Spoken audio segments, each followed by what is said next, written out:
To quote the famous artist Chris Brown, the grass ain't always greener on the other side.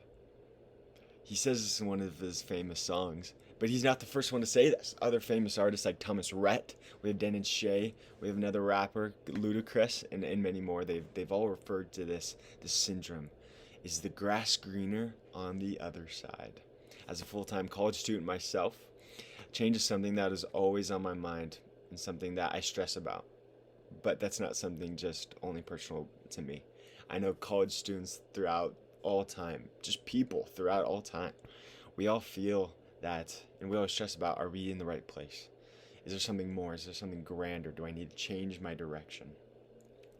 And as we come to know that we need to assess each situation to determine if we need to change or not, we can make the most out of the short life. Today I'm going to be sharing 2 short stories with y'all that can teach us a lot about this topic. The first one starts when I was a freshman in high school. Okay, I was in this bubble. Life was so good. It's all I ever knew. That's from my entire life. I lived there. I had the same friends. I played the same sports. I went to the same schools. Life was good until my family came over. My parents came and popped that bubble of mine and said, "We are moving to Cedar City, Utah." And I was like, I have never heard of that in my life. And my world was rocked. I was put in a position where I was being forced to look on the other side of the fence, to change my direction, even when I didn't even want to. Flash forward 5 years, 6 years, and that I'm here today, and I can truly say the grass was greener. I found the true happiness I was looking for, but it was in Utah. It was in a position where I didn't want to change. Okay, that's the first story. The second story I wanted to share with y'all was the end of high school. The end of high school, I was about to leave to serve a mission for my church, the Church of Jesus Christ of Latter-day Saints. And I was going to go and I was going to serve the people of Idaho for 2 years. And my whole life was going to change. But before that, I was addicted to sugar. Food of all different kinds. I'm a donut guy, so I was eating donuts galore. And I played sports, so I was constantly working out, but I was constantly eating, and life was good. But obviously, there was always that part of me was like, Kevin, you can be better. Kevin, you could change, but I just never wanted to. But then I had the brainiac idea.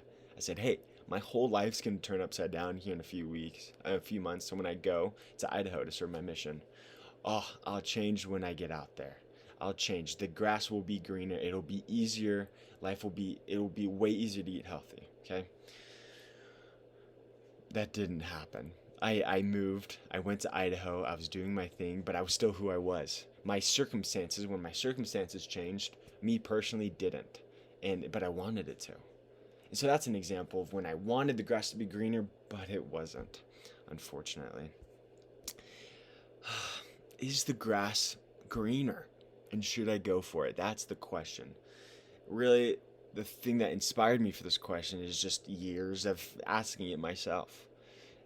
But I know I'm not the only one. The person that originally asked this question was, who knows? Everybody's been asking it for years. Is this a change that I need to make? And if we decide not to answer this question, if we decide just to let our circumstances and always have that mindset of always greener, we are not going to be able to live to that full happiness. We're not going to be able to find what we're looking for. Some may say the grass is always greener. It's always going to be greener on the other side, because evolution is just who we are. But others may say that no, we need to be happy where we're at. We need to be confident in every aspect of our life, that we just need to be who we are. There's a quote by Emmanuel Fajada in his online article. He says, "It is much easier to change our opinion of our own current life situation than to completely change our life. However, don't let this turn you into a lazy sod. Change is possible, and with good daily habits, highly probable." I love that, because I think it shows perfectly the 2 scenarios, that we need to be happy where we're at, but we can't just settle for mediocrity. We have to always just try to be better for ourselves. And if we accept mediocrity, we'll never improve and we'll miss out on the joys of life. But if we're constantly wanting something else, we're never going to be happy. We're always going to be searching for it. every day I make the choice to either go forward, and I make the choice to stay where I'm at in different situations. We won't be right all the time because we're gonna fail, and that's okay. Yes, at times we need to be okay where we're at, and yes, sometimes we need to be okay and improving. But I believe that we need to be aware and we need to adjust accordingly if the grass is going to be greener in each situation.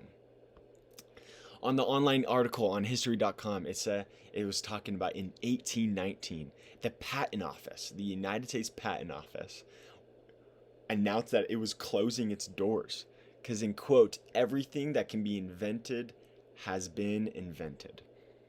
In 1819.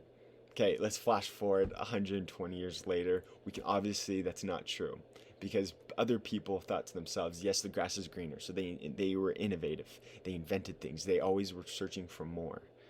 But at the same time, if us as humans decided to look at our shirts and say and never be happy and always be trying to reinvent the shirt, we will never be happy.